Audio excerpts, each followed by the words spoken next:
Mata itu tadi, jadi Allah Subhanahu wa taala beri kita mata. Untuk apa diberikan mata ni? Untuk kita dapat petunjuk di dalam suasana yang kelam, apakah di laut ataupun di darat. Dan dengan mata tersebut agar kita dapat pertolongan daripada meminta tolong dengan dia atas menyampaikan segala hajatmu, agar kita dapat menunaikan hajat kita. Kita nak ke mana, itu menggunakan mata. Dan dapat engkau melihat dengan dia kepada segala yang indah-indah dan segala yang ajaib-ajaib di dalam bumi dan di dalam langit.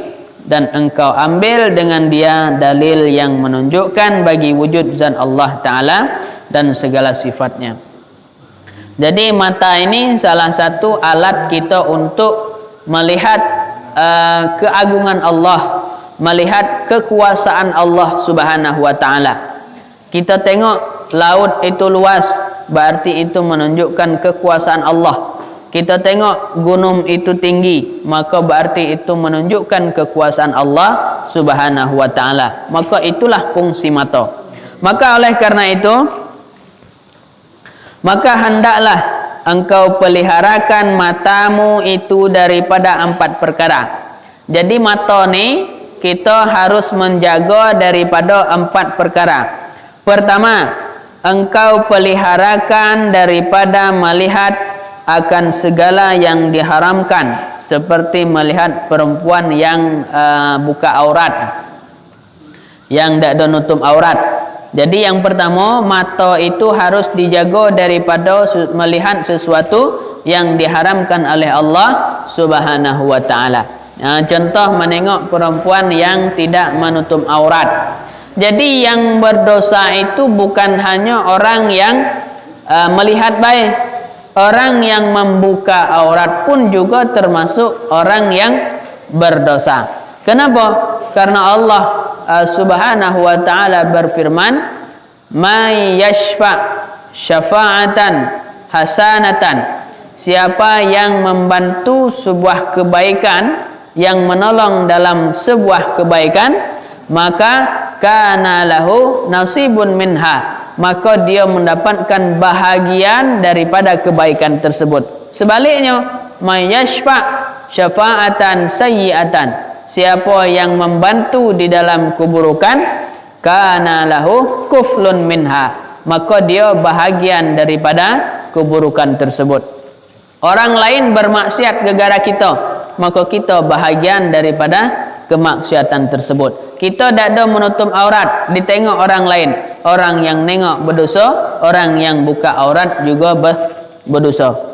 Kita menjual arak, orang minum arak berdosa, yang menjual juga berdosa. Jadi sesuatu yang membantu di dalam keburukan, maka kita termasuk dalam keburukan tersebut. Sesuatu yang membantu di dalam kebaikan, maka kita termasuk dalam kebaikan tersebut. Maka kini kita posisikan diri kita sebagai orang yang membantu di dalam kebaikan. Kemudian yang kedua, engkau peliharakan daripada melihat akan muda balia yang baik rupanya dengan syahwat. Melihat anak-anak muda, anak-anak gadis dengan syahwat. Ini mungkin tak ada lah, insya-Allah. Yang ketiga, engkau peliharakan daripada melihat kepada orang yang muslim dengan menghinakan akan dia. Jangan nengok kanti kemudian kita hinakan. Kita duduk ni, kanti lewat, wah, lain nian matanya tu juling sebelah. Ini dosa. Jangan mempergunakan mata kita untuk seperti demikian. Menengok kanti kemudian kita hinakan. Kemudian yang keempat, engkau peliharakan daripada melihat dengan dia kepada segala aib. Jangan pergunakan mata kita untuk mencari aib orang lain. Tiba kita berkumpul mulai nyari aib kanti. Mana salahnya ni? Mana apanya ni? Apa yang tak betulnya ni? Jangan mempergunakan mata untuk seperti demikian.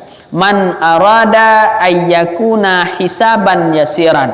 Siapa yang pengen besok di yaumil akhirah mendapat hisab yang ringan, falyakun, maka hendaklah dia menjadi nasihan li nafsih, menjadi nasihat bagi diri sendiri. Jangan sibuk kita dengan aib orang lain, jangan sibuk kita dengan keburukan orang lain. Cari keburukan diri kita, cari aib kita, di mana ada salah, di mana ada yang tak betul dengan kita ni, maka kita jadikan sebagai nasihat. Kita nasihat diri kita. Oh, kita lah jarang ke masjid, jadikan itu sebagai nasihat. Kita jarang misalnya untuk berzikir, jadikan itu sebagai nasihat. Kita jarang sembahyang, jadikan itu nasihat. Dalam arti kata agar kita menjadi lebih baik. Kemudian yang kedua, nasihan li ghairih, menjadi nasihat bagi orang lain. Dalam arti kata apa? Kita mengajak orang lain di dalam kebaikan. Ada kanti yang belum hadir pengajian, ajak hadir pengajian. Itu menjadi nasihat bagi orang lain. Orang-orang yang macam ni besok yaumil akhirah hisaban yasiran, mendapat hisab yang ringan di sisi Allah Subhanahu wa taala. Wallahu alam bissawab. Ada pertanyaan? Silakan.